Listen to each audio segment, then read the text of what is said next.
Rumput satu rumpun di dekat batu. Terdapat pohon jati dan pohon duku. Tidak seorang pun dari para undangan itu akan menikmati jamuanku. Saya Pastor Petrus Suharjono SC menghaturkan kepada Anda sekalian salam kasih hati kudus Yesus dan berkat Allah yang Maha Kuasa dalam nama Bapa dan Putra dan Roh Kudus. Amin.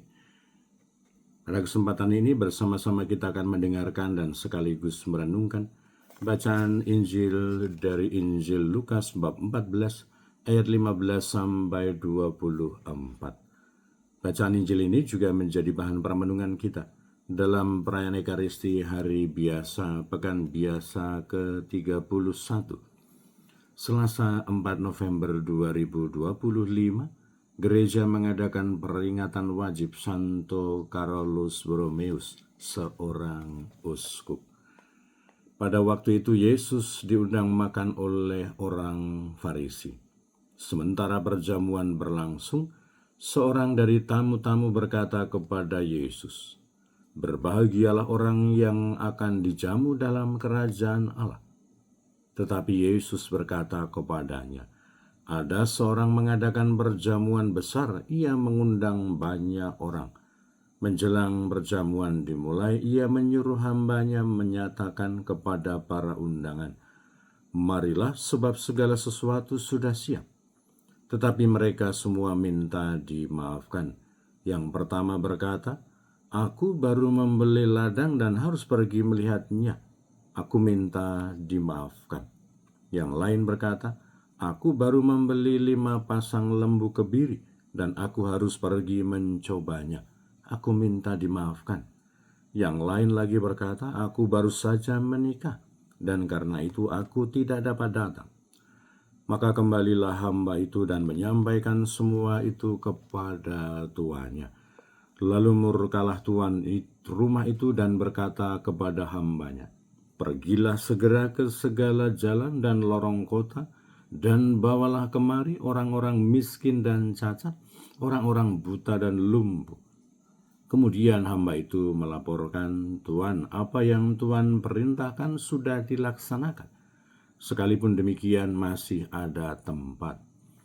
Maka Tuan itu berkata, 'Pergilah ke semua jalan dan persimpangan dan paksalah orang-orang yang ada di situ masuk, karena rumahku harus penuh.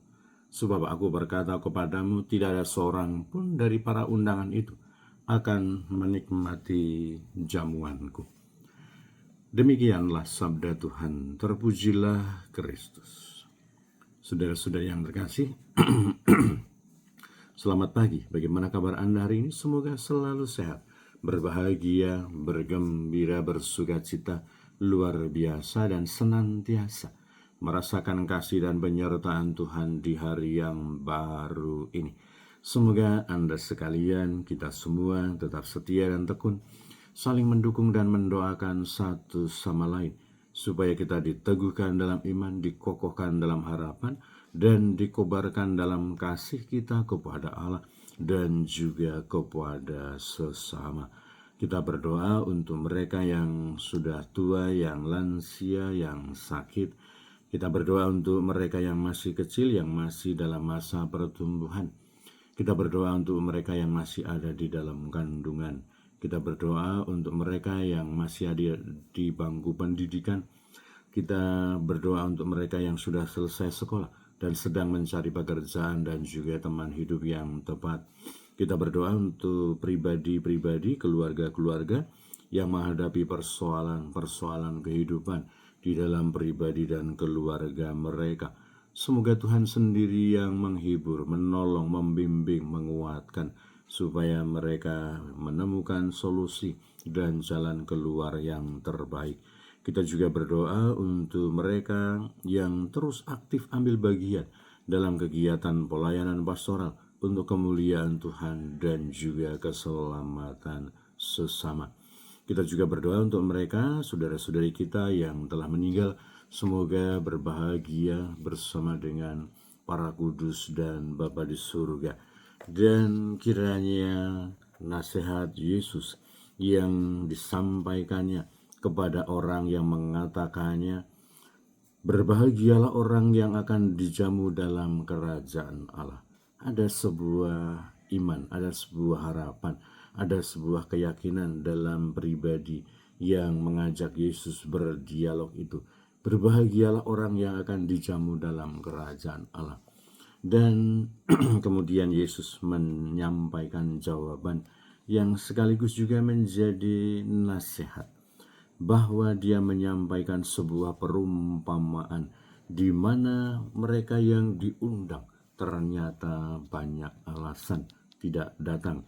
Ada yang baru membeli ladang, ada yang baru membeli kerbau, ada yang membeli lembu, ada yang baru saja menikah, maka mereka tidak bisa datang. Mau menggambarkan bahwa manusia yang dikaruniai kehendak bebas diundang untuk masuk dalam kerajaan Allah. Seperti yang disampaikan dalam dialog awal tadi, berbahagialah orang yang akan dijamu dalam kerajaan Allah. Tapi ternyata mereka karena pilihan-pilihan hidupnya, karena kehendak bebasnya, justru memilih sesuatu yang membuat mereka seolah-olah memiliki alasan untuk tidak menanggapi undangan masuk dan menuju kepada kerajaan Allah. Dan akhirnya sang Tuan itu memerintahkan untuk pergi ke jalan dan lorong kota dan membawa semua orang miskin, cacat, dan orang buta dan lumpuh. Dan langkah terakhir yaitu bahwa pergilah ke semua jalan dan persimpangan dan paksalah orang-orang di situ untuk masuk, karena rumah Bapa, rumah Allah, karena kerajaan Allah harus penuh. Mau menjadi gambaran kecenderungan manusiawi yang banyak alasan, yang tidak mau memasuki, mendekati, dan mengikuti jalan untuk masuk ke dalam kerajaan Allah. Maka semoga sabda Yesus hari ini menjadi inspirasi, menjadi pembelajaran untuk kita, supaya kita membuka hati, membuka diri, membuka pikiran kita untuk hadirnya kerajaan Allah di dalam kehidupan kita. Kita memberikan respon, kita memberikan jawaban, siap sedia untuk mengikuti panggilan Tuhan, mengikuti undangan Allah. Setidak-tidaknya semoga kita tidak menghalangi orang lain yang akan memasuki kerajaan Allah, yang akan mendekati kerajaan Allah. Kalaupun toh kadang-kadang pilihan-pilihan hidup kita kadang-kadang keliru, maka semoga kita merefleksikan kembali, memikirkan kembali pilihan-pilihan hidup kita, supaya kita tidak seolah-olah memiliki alasan-alasan untuk tidak menanggapi undangan Tuhan, untuk menjauhkan diri dari Tuhan, untuk tidak melewati jalan Tuhan yang telah ditunjukkan di dalam kehidupan kita, supaya kita masuk dalam kerangka karya keselamatan Allah. Memang untuk membuat sebuah pilihan yang baik, pilihan yang bijaksana, pilihan yang menghantar kepada kerajaan Allah, diperlukan sikap hati dan disposisi batin yang baik, supaya kita senantiasa terkondisikan untuk senantiasa dekat dengan Tuhan, siap sedia melayani Tuhan dan juga melayani sesama. Maka semoga kita senantiasa di satu sisi kita berdoa kepada Allah, mohon supaya kita diberikan sikap bijaksana dan kemampuan untuk menentukan pilihan-pilihan hidup kita yang terbaik, supaya kita tidak jauh dari kerajaan Allah, supaya kita tidak banyak alasan untuk tidak menanggapi panggilan Tuhan. Tetapi di sisi lain semoga kita mengarahkan, mengkondisikan, membuat hidup kita untuk senantiasa bersemangat, siap sedia menanggapi undangan dan panggilan Tuhan untuk hadir, untuk masuk, untuk ikut serta dalam perjamuan bersama dengan Tuhan di dalam kerajaan Allah. Semoga kita senantiasa berdoa untuk kita, berdoa untuk semua orang di sekitar kita, berdoa untuk dunia, dan sekaligus juga berusaha untuk boleh ikut ambil bagian masuk dalam kerajaan surga, karena rumah Bapa harus penuh. Berkat Allah yang Maha Kuasa dalam nama Bapa dan Putra dan Roh Kudus. Amin.